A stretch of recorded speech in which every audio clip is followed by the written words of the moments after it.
উপস্থিত সাংবাদিকবৃন্দ, আসসালামু আলাইকুম। আজকে আমাদের এই প্রেস কনফারেন্সের বিষয় হচ্ছে আওয়ামী লীগ পুনর্বাসন ও নিষিদ্ধ বিষয়ক আমজনতা দলের সংবাদ সম্মেলন। দীর্ঘ ১৬ বছর ক্ষমতায় থাকাকালে বাংলাদেশের জনগণ ৩টি নির্বাচনে ভোটাধিকার বঞ্চিত হয়। ভোটাধিকার হরণ, ক্রসফায়ার, গুম-খুন সহ সর্বশেষ ছাত্র আন্দোলনে দমন, পীড়ন ও গণহত্যা চালায় বাংলাদেশ আওয়ামী লীগ। এমন জঘন্যতম অপরাধের কারণে বাংলাদেশের রাজনীতিতে বিলুপ্তপ্রায় ও রাজনীতির মাঠে গ্রহণযোগ্যতা ও অধিকার থাকতে পারে না দলটির। আমজনতার দল মনে করে ৫ আগস্ট গণ অভ্যুত্থানের দিন থেকেই দলটির পক্ষে নেয়া এবং তাদের পুনর্বাসন নিষেধাজ্ঞার পর্যায়ে পৌঁছে গেছে। বাংলাদেশের নাগরিকদের উদ্দেশ্যে দৃষ্টি আকর্ষণপূর্বক আমরা একটি গুরুত্বপূর্ণ বিষয়ের অবতারণা করছি। গত ৩০শে এপ্রিল ২০২৫ ইংরেজি তারিখে সংবাদ সম্মেলনে আমাদের দল এ বিষয়টি পূর্বেও তুলে ধরে।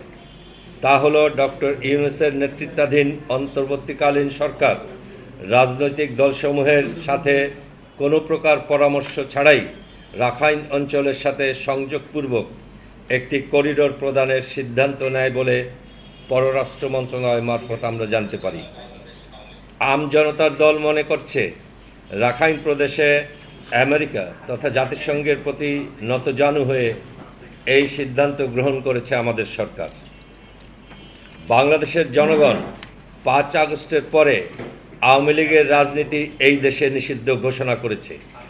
পাশাপাশি ভারতীয় আগ্রাসনকে বৃদ্ধাঙ্গুলি প্রদর্শন করেছে। কাজেই নতুন করে যে কোনো পরাশক্তির আগ্রাসন এলে দেশের জনগণকে সাথে নিয়ে সর্বোচ্চ লড়াই করবে এবং আবারও বৃদ্ধাঙ্গুলি প্রদর্শন করবে আমজনতার দল।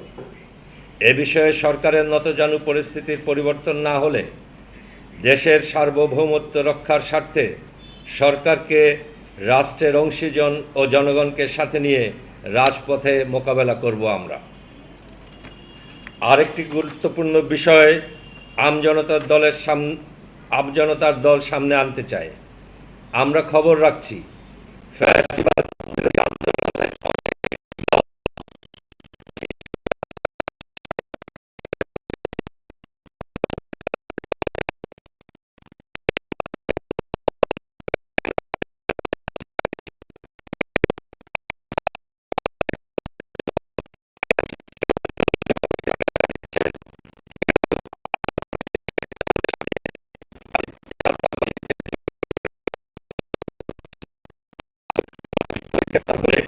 তার মুক্তির জন্য মিছিল করছে।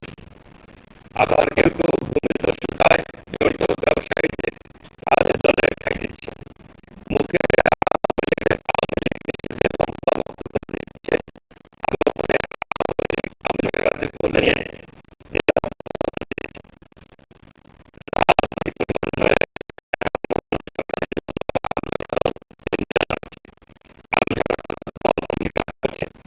যে কোনো পরিস্থিতিতে আর্থিক ফাইন্যান্সের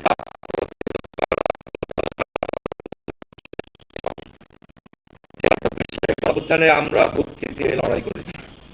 সেই সাথে যে সকল দল বা দলের নেতা কর্মী আওয়ামী লীগ ও তাদের দোষরদের পুনর্বাসনে জড়িত হবে তাদেরকেও প্রতিহত করার অঙ্গীকার করছে আমাদের দল। ধন্যবাদ আপনাদের সবাইকে।